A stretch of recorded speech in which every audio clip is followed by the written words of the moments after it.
Dear student, आप सभी लोगों से नमस्कार।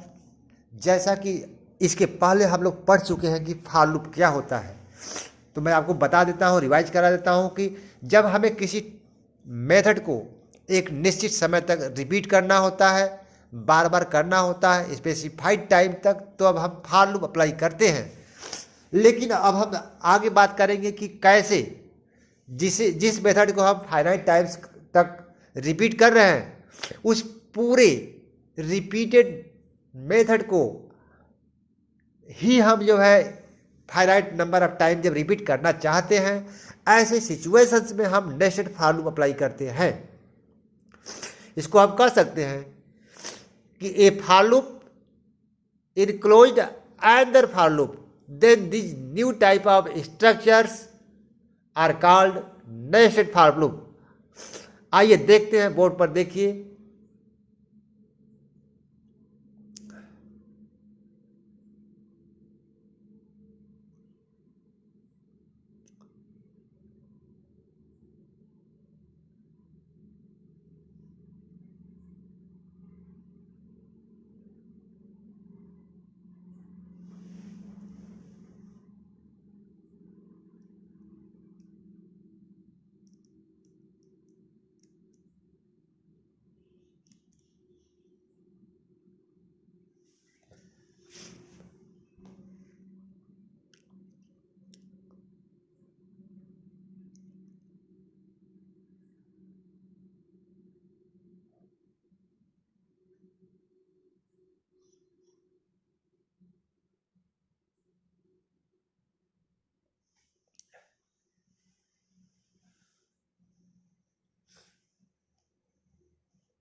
जैसा कि हम जानते हैं, as we know that for any loop is used to repeat a function, variable और एरे और another logical expression that have definitely dependent।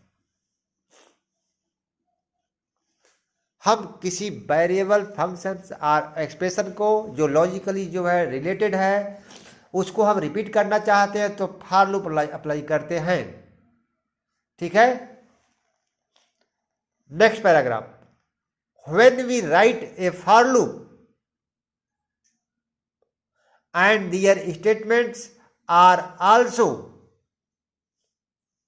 the for loop, that this new loop constructs are known as nested for loop। तो यहां पर हम यह देख रहे हैं, जब कोई एक लूप का स्टेटमेंट अगेन कोई जो है दूसरा लूप हो उसी तरह का, तो इस तरह का एक जो नया स्ट्रक्चर बनता है उसे हम नेस्टेड फॉर लूप कहते हैं। ठीक है बच्चों,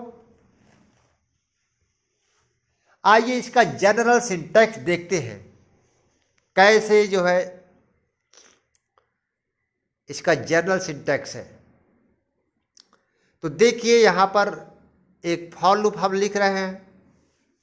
जैसा आप जानते हैं, फॉर लूप के हेडर में 3 स्टेटमेंट होते हैं: इनिशियलाइजेशन, टेस्ट कंडीशन, इंक्रीमेंट और डिक्रीमेंट स्टेटमेंट्स, और each statements ended with semicolon. अब ब्लॉक में क्या राइट करेंगे?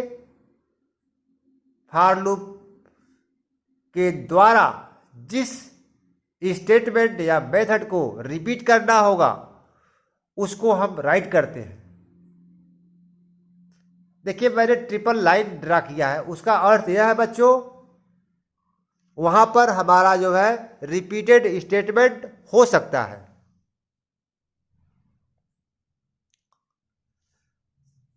अब देखिए उसके आगे एक फॉर लूप बॉडी में और लिख दे रहे हैं।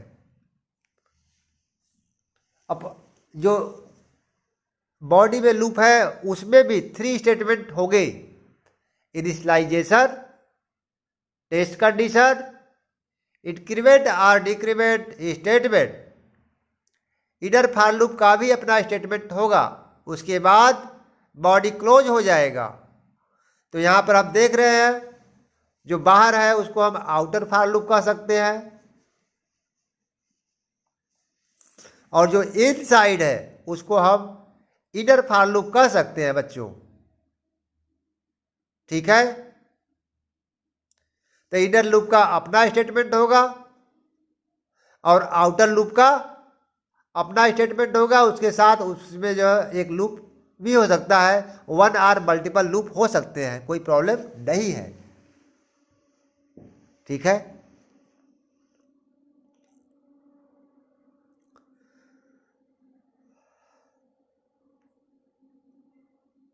तो जहां जहां पर हमें रिक्वायरमेंट होगी हम अपने स्टेटमेंट को सिंगल लूप में या नेस्टेड लूप में दे करके रिपीट कर सकते हैं end of outer for loop. ठीक है, तो आप जानते हैं कि लेफ्ट कर्ली ब्रेस जिसके हम बोलते हैं स्टार्टिंग कर्ली ब्रेस, वहाँ से हमारा जो है लूप के स्टेटमेंट स्टार्ट होते हैं और जैसे ही क्लोजिंग मिलता है लूप के स्टेटमेंट क्या होते हैं उसका स्कोप क्लोज हो जाता है। तो देखिए सबसे पहले इनिशियलाइजेशन स्टेटमेंट प्रोसेस करेगा मशीन का कंट्रोल, उसके बाद का टेस्ट कंडीशन का स्टेटमेंट प्रोसेस करेगा। उसके बाद यदि कंडीशन ट्रू हो रहा है तब मशीन का कंट्रोल लूप के ब्लॉक में जाता है। यदि कंडीशन फॉल्स हो गया पहली बार में तब मशीन का कंट्रोल आउटर लूप के बाहर एग्जिट कर जाएगा, बाहर चला जाएगा जब कंडीशन फॉल्स होगा। और इसको फॉल्स लिख दे रहे हैं। अब मान लेते हैं कि पहली बार कंडीशन ट्रू हुआ तो जो हमारे स्टेटमेंट है फॉर लूप के आउटर लूप के उसको प्रोसेस करेगा। उसके बाद इनर लूप के इनिशियलाइजेशन पर कंट्रोल जाता है। उसके बाद कंडीशन टेस्ट करता है। यदि इनर लूप में अगेन कंडीशन ट्रू हुआ तो इनर लूप का स्टेटमेंट मशीन प्रोसेस करेगा। यदि फॉल्स हो गया तब इनर लूप के कंट्रोल बाहर चला जाएगा। ठीक है बच्चों, अब मान लेते हैं कि इनर लूप में कंडीशन जब ट्रू हो रहा था तब क्या होगा, इनर लूप के स्टेटमेंट को प्रोसेस करेगा। उसके बाद जैसे क्लोजिंग कर्ली ब्रेस पर जाता है इनर लूप के इंक्रीमेंट और डिक्रीमेंट में बस कंट्रोल जाएगा। उसके बाद अगेन कंडीशन टेस्ट करता है। उसके बाद अगेन कंडीशन ट्रू मिलता है तो अगेन इनर लूप का जो है बॉडी के स्टेटमेंट को प्रोसेस करता है। और यदि कंडीशन फॉल्स मिलता है तो इनर लूप के बॉडी के बाहर कंट्रोल चला जाता है। जैसे इनर लूप के बाहर निकलेगा आउटर लूप के स्कोप में आ जाता है और उसके बाद आउटर लूप में कोई स्टेटमेंट है तो उसको प्रोसेस करेगा। उसके बाद आउटर लूप का जो क्लोजिंग ब्रेस मशीन पाता है तो आउटर लूप के क्लोजिंग ब्रेस पर जैसे कंट्रोल जाता है मशीन का कंट्रोल ट्रांसफर होता है आउटर लूप के इंक्रीमेंट और डिक्रीमेंट स्टेटमेंट पर। जैसे ही आउटर लूप के इंक्रीमेंट या डिक्रीमेंट स्टेटमेंट को मशीन प्रोसेस करता है उसके बाद आउटर लूप के टेस्ट कंडीशन में जाता है। आउटर लूप के जैसे टेस्ट कंडीशन में जाता है उसके बाद अगेन कंडीशन ट्रू हो है कि फॉल्स मशीन उसको इवेल्युएट करता है। जैसे ही कंडीशन ट्रू हो जाता है अगेन जो है आउटर लूप से ब्लॉक में एंट्री करता है और फॉल्स होता है तो एग्जिट कर जाता है। ठीक है, जैसे ही और एक पॉइंट आपको बच्चों यहाँ ध्यान रखना है कि आउटर से इनर लूप में जैसे ही मशीन का कंट्रोल जो है आता है इनर लूप का जो हमारा जो स्टेटमेंट होता है इनिशियलाइजेशन से लूप हमारा क्या करता है चलता है। और कब तक चलेगा इनर लूप, जब तक कि कंडीशन ट्रू रहेगा। ठीक है बच्चों, तो इसको एक नोट करके मैं लिखा दे रहा हूं। In nested for loop when control goes from outer to inner loop then the inner loop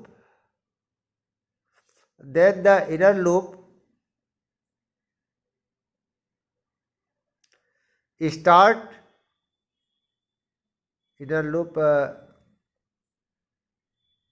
always start from beginning.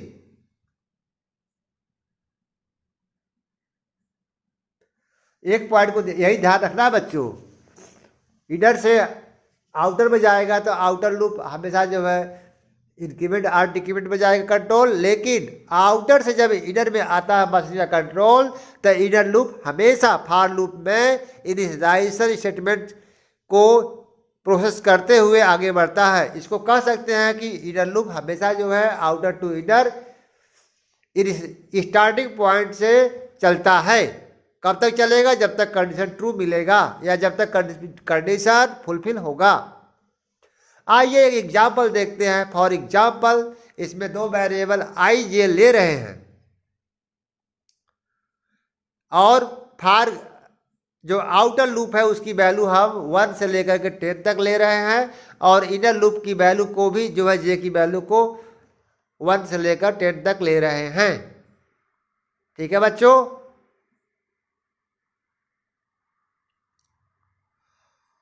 और आई जे की वैल्यू को इनर लूप में प्रिंट कर रहे हैं।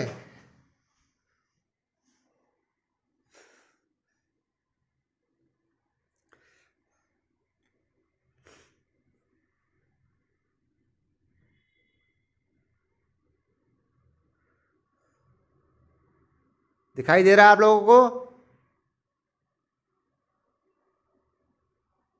तो मैसेज का कंट्रोल क्या होगा? सबसे पहले इनिशियलाइजेशन, फिर उसके बाद टेस्ट कंडीशन जाएगा, उसके बाद कंडीशन ट्रू है तो इनर लूप के इनिशियलाइजेशन पर आएगा, उसके बाद कंडीशन टेस्ट, कंडीशन ट्रू है तो इनर का स्टेटमेंट प्रोसेस करता है।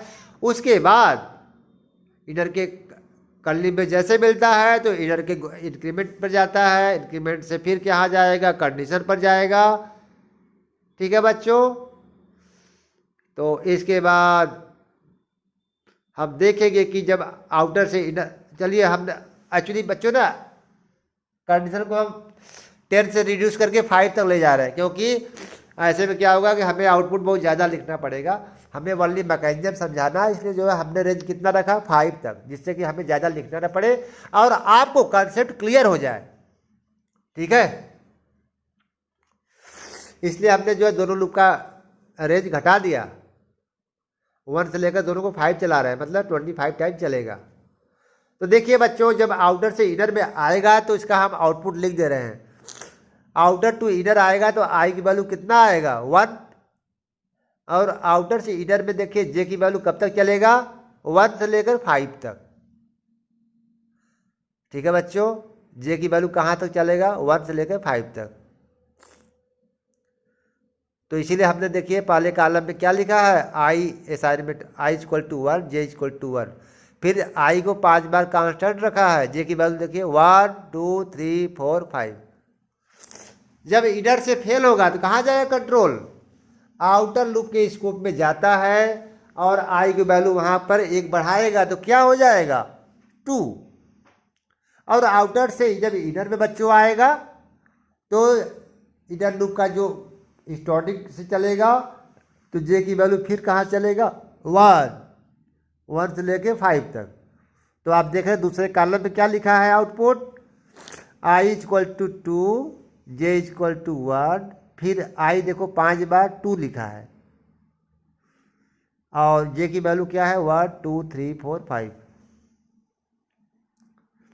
तो इस तरह से बच्चों अगली बार जब कंट्रोल फेल होगा इनर लूप से तो फिर कहाँ जाएगा? आई की वैल्यू 2 से बढ़कर 3 हो जाएगा और फिर अंदर आएगा, क्योंकि 3 less than or equal to 5 है। तो आउटर से इनर में जब आएगा जे की वैल्यू फिर 1, फिर 2 3 4 5। तो आप देखेंगे कि आई की वैल्यू 3, जे की वैल्यू 1, 5 बार यही काम करेगा।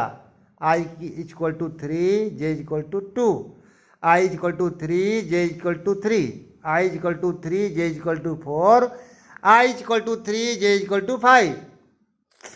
इस तरह से जो है अब फिर फेल होगा तो फिर कहाँ जाएगा कंट्रोल? आउटर लूप पर जाएगा। तो फिर देखेंगे आई की वैल्यू 4 हो जाएगा। तो आई की वैल्यू 4 जब हो जाएगा तो फिर जे की वैल्यू 5 बार चलेगा। तो आप देखेंगे कि आई की वैल्यू वही कांस्टेंट 5 बार प्रिंट करेगा और जे की वैल्यू 1 से लेकर 5 तक। फिर अगली बार जाएगा तो आई की वैल्यू 1 2 3 4 फाइव, फाइव पर प्रिंट करेगा। तो इस तरह से बच्चों आप देखेंगे कि यह लूप कितनी बार चला, 25 टाइम। ठीक है बच्चों, तो जय हिंद।